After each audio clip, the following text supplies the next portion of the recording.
So let us now then consider the relationship between pure states and operators. And I like to call this subject the quantum purity test, because we're going to find a way by looking at operators that we can determine very quickly whether or not a state is actually a pure state. Now, to find out what this mathematical relationship is, I want you to begin by considering, let's consider a pure state. And as we had mentioned before, pure states are always with respect to some observable. So we will call it a generic pure state with respect to some observable O. And that pure state, when we measure the observable O, will always give us the same value, and we will call that value that we always find O sub naught. And I will write then that pure state as a wave function, and I will label it by O naught so we know which pure state we're talking about. And just for practical considerations, I will consider things in the real space representation, though as you will see momentarily, our proof is completely general. So it's real space just for concreteness. The proof is in fact general. Proof now is general. Now, in order to come to this idea, I want us to think about what things look like in the home representation for our operator. So let's think about what things look like in the O representation, because clearly things are going to be special and more simple in this representation if we're dealing with a pure state. So the first thing that you will notice is that the wave function in this representation, so it's now psi bar in our O representation, as a function of O, will have to have the following appearance. So it appears as the following. So if I were to plot this wave function, right, the wave function has values as a function of a generic value of the operator O. But what you're going to notice is that the wave function, because the probability is extremely sharply peaked around the value theta naught, and because probability is given by the square amplitude of the wave function, I know that the amplitude of this wave function must be highly concentrated around O naught. So let's draw it like that. It has a super sharp peak here like so. And that's how my wave function is going to appear then. And the reason is that we know that the square of this wave function in the O representation as a function of O, right, which gives us the probability of this state as a function of O, of course, has to look just like a Dirac delta function. Now, that's very clear.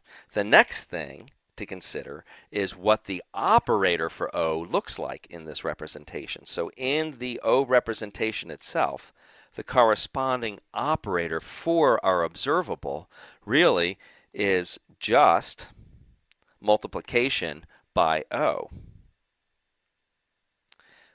And we had seen this kind of a thing when we looked at the position operator in position space. And the proof is, of course, the same. It's very general. If we wanted to calculate the average of my observable, of course, mathematically, we would integrate over all possible alternatives associated with that observable times the observable itself, because I'm computing the average of O, and then integrating that over the entire space.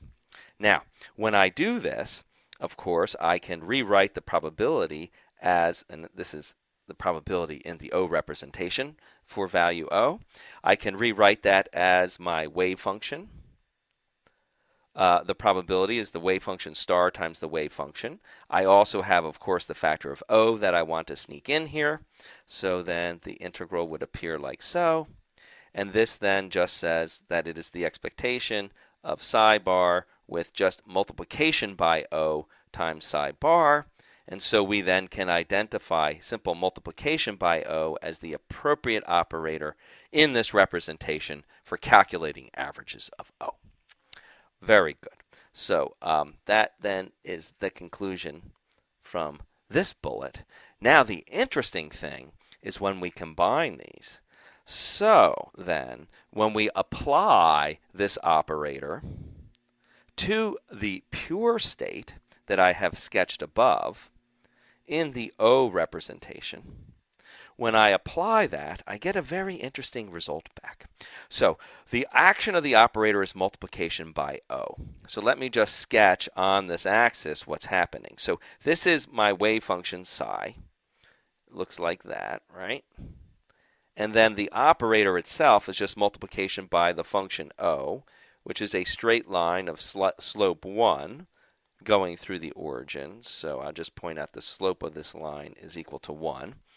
And the action of that operator then, so O bar acting on this pure state, if I were to plot that, you see I'm going to find something very interesting. When I take the product of these two functions, I have just a simple linear function times the wave function, and the wave function is 0 everywhere except in a tiny range around O0. That means the product is also going to be 0 everywhere except for this very tiny range around O0. So here is O0. Now, the next thing to think about is what I'm going to find here in this tiny range. Now, in this very tiny range, this is very narrow. It looks like a Dirac distribution function. If I zoom in to the O function that I'm multiplying by, and I zoom in this super tiny region, I think you can see that in this region, the function itself is almost the O function. Here's the O function. The O function itself is almost perfectly constant, and nearly so, right? And any deviations from constant vanish, of course, as this width gets smaller and smaller. And the constant value, or the approximately constant value that it takes on in this range, is just the value of O at the point where my wave function is peaked. That is the point O0. So when I multiply them, what I get is then another peak, right? And it looks just like the original peak, except it has been multiplied by the value of O0. So when I take the product, I just get O0 times the picture of my wave function here back again. And now that is a very interesting result, because that tells me the application of my operator, which is again just multiplication by O, has the result that it just multiplies my original wave function. It returns it back again, but times a constant. So that is the conclusion from this piece of the discussion. Now that relationship should begin to ring some bells. And we can see this from C second diagram above. Now that relationship should definitely ring some bells here. Now, I would like you to notice that this relationship, that the action of the operator in my O representation just returns back my original vector times a constant. That, of course, would, if I transform this now to other representations, will have to take on precisely the same form, right? In some other representation, if I apply the operator, say, in the real space representation, and that's just an example, this will work for any representation. To apply that operator, as we've thought about in operator theory, I could, for example, go into the original O, first transform to the original O representation, apply the operator, which just scales my vector, and then transform back to my real space representation, or my position representation. But the vector I'm transforming back is just a constant times the original vector, so the final result is I just get a constant back times my original vector, and in the position representation, my original vector is just my wave function back again. And it also works in other representations. I can make the same argument for the momentum space representation. All of my representations have this very interesting feature that when I apply the corresponding operator, what I get back is my original function. Of course, in the position representation, this would be a function of k. I just get back my original function times a constant. The conclusion of this, and this should all look very familiar to you, right? In any representation. So for all representations, what we find is that pure states of an observable O are, well, when we apply an operator to something and get back just a constant times the original something, the pure states then are eigenfunctions of the corresponding operator with eigenvalue, in this case O naught, corresponding to the measured value in the pure states.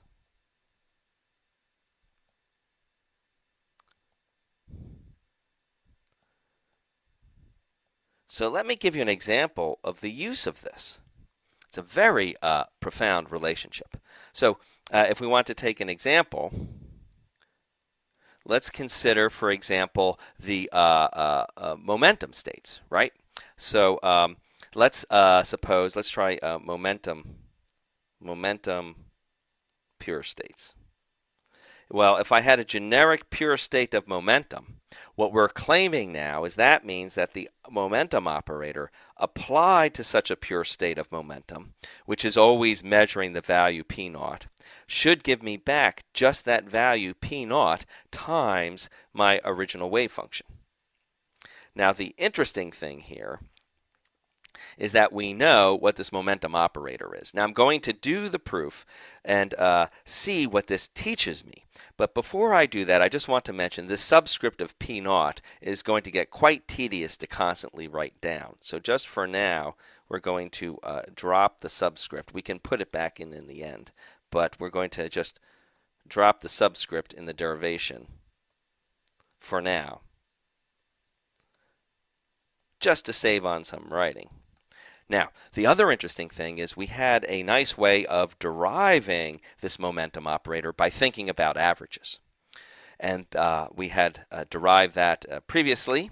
Here is our momentum operator. So once you know your operator from how to properly define averages, we now have this neat procedure we can follow in order to find out what the pure states look like in any representation. We simply write down this eigen function equation and solve. So the momentum operator is h bar over I times the x derivative of psi of x. And as I've just said, I'm really solving for a pure state of P naught. I'm just dropping those subscripts for the purposes of my derivation. This would have to equal P naught times my wave function psi back again.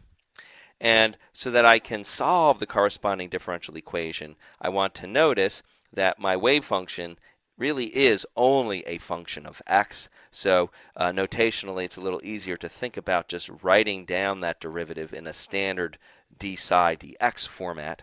And I'm doing that because now I have a very simple equation that I can solve by separation of variables. And you guys know how to do this. We want to get all the x variables on one side of the equation and all of the psi variables onto the other side of the equation. So that's a fairly simple thing to do. I multiply both sides by dx and then divide both sides by psi. So I will have P naught times dx equals, I have these constants, h bar over I d psi over psi. We then integrate both sides of our equation. And when we integrate, we get P naught x. But of course, there's an integration constant that we will have to think about. I will just call it c for now. And that equals then h bar over I times the logarithm of the wave function psi. We now can solve by moving for psi by moving these functions onto the other side of the equation, and now we're very soon will have what the momentum pure states look like.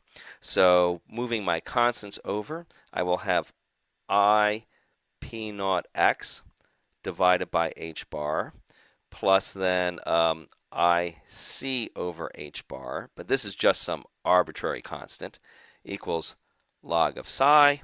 And then I can solve for psi by exponentiating both sides of my equation. First, I have these constants, which I will write separately, e to the I c over h bar, and then e to the I p naught over h bar times x. Very interesting result. The first thing I'd like you to notice is this, of course, is just some constant, so I may as well call it A.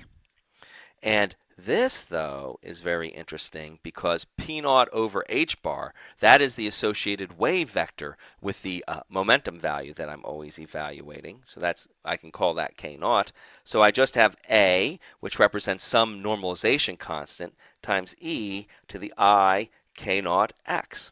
And this is pretty much exactly what we would expect. Just a pure wave with a single wave vector component from the de Broglie hypothesis really should be a pure state of momentum. And what we find is that we can derive that for ourselves without knowing anything other than the mathematical structure of the particular operator that concerns us.